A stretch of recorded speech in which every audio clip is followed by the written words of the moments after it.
बड़ी मुश्किल से 2-3 दिन हुए होंगे रामलाल को आदर्श अध्यापक का पुरस्कार मिले। पुरस्कार मिलने के बाद सब खुश होते हैं, ये जनाब दुखी रहने लगे।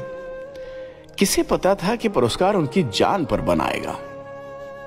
अब वे हमारे बीच नहीं रहे। पत्नी पछाड़ खाकर गिर गई। जैसे तैसे उन्हें होश में लाया गया। पत्नी बार बार पुरस्कार को कोसती। एक बार के लिए बाहर उठाकर फेंकना भी चाहा, लेकिन घर के लोगों ने पुरस्कार का तिरस्कार करने से रोक दिया। इस पर पत्नी ने कहा, जब से ये मनहूस पुरस्कार आया तब से वो उखड़े उखड़े से रहते थे। न ठीक से खाते न ठीक से सोते, रह रह कर उठकर बैठ जाते।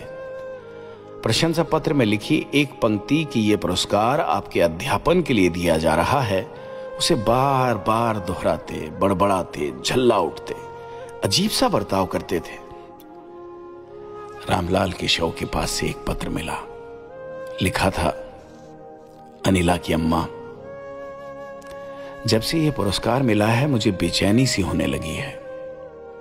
मैं कुछ भी हो सकता हूं, किंतु अध्यापक कतई नहीं हो सकता। जब पहली से 5वीं तक के सभी बच्चों को एक ही जगह बैठाकर पढ़ाना पड़ता है, तब मैं अध्यापक नहीं, चरवाहा लगता हूं। जब कोई माता पिता अपने बच्चे की पढ़ाई के बजाय दोपहर की बनी खिचड़ी की शिकायत करता है, तो मुझे रसोइया होने का एहसास होता है। बच्चे की कॉपी जांचने की जगह अरहर की दाल, सब्जियों की ताजगी और चावल में कंकड़ बीनने में व्यस्त हो जाता, तब मेरे भीतर का अध्यापक कब का मर जाता। खड़िया लेकर बोर्ड पर सिखाने की जगह मैं जरूरी प्रोफार्मा भरने में अपनी उपलब्धि समझने लगता। पाठशाला में पाठ पढ़ाने की बजाय शौचालय की साफ सफाई और रख रखाव करना मुझे सबसे जरूरी लगता। तब मैं सफाई कर्मचारी बन जाता। बच्चों के बनाए चित्र दुनिया को दिखाने की बजाय शौचालय के फोटो गूगल पर अपलोड करते हुए मेरे भीतर का अध्यापक घुट घुट कर मरने लगता। जांच अधिकारी जब बच्चों की पढ़ाई के बजाय शौचालय, रसोई घर की जानकारी मांगते, तब मेरे भीतर का अध्यापक शून्य हो जाता।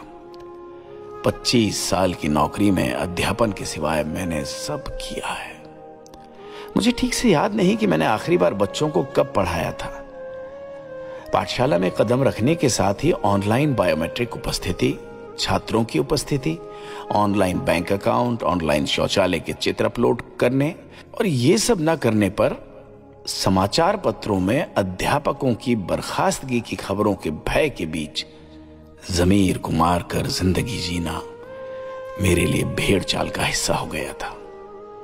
सच कहूं तो मेरे भीतर का अध्यापक तो कब का मर चुका था। अब मैं केवल अपने शरीर से विदा ले रहा हूं। अपना और अनिला का ख्याल रखना।